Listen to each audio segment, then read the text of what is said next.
Love with code channel. Daily gospel. மத்தேயு நற்செய்தியிலிருந்து வாசகம். அதிகாரம் 15. இறைவார்த்தைகள் 29 முதல் 37 வரை.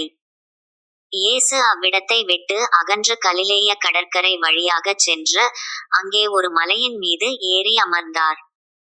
அப்பொழுது பெருந்திரளான மக்கள் அவரிடம் வந்தனர்.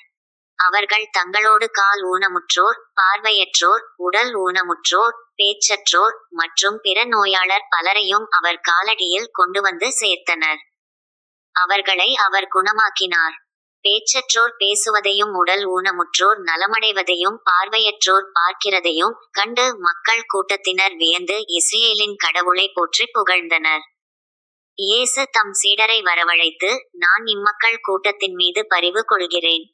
ஏற்கெனவே 3 நாட்களாக இவர்கள் என்னுடன் இருக்கிறார்கள். உண்பதற்கும் இவர்களிடம் எதுவும் இல்லை. இவர்களை பட்டினியாய் அனுப்பிவிடவும் நான் விரும்பவில்லை. அனுப்பினால் வழியில் தளர்ச்சி அடைந்து விடலாம் என்று கூறினார்.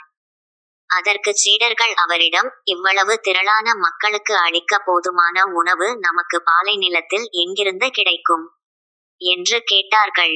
இயேசு அவர்களை பார்த்து, உங்களிடம் எத்தனை அப்பங்கள் உள்ளன என்று கேட்டார். அவர்கள், 7 அப்பங்கள் உள்ளன, சில மீன்களும் இருக்கின்றன என்றார்கள். தரையில் அமருமாறு மக்களுக்கு அவர் கட்டளையிட்டார். பின்பு அந்த 7 அப்பங்களையும் மீன்களையும் எடுத்து கடவுளுக்கு நன்றி செலுத்தி பிட்டு சீடர்களிடம் கொடுக்க அவர்களும் மக்களுக்கு கொடுத்தார்கள். அனைவரும் வயிறார உண்டனர். மீதியாய் இருந்த துண்டுகளை 7 கூடைகள் நிறைய எடுத்தனர்.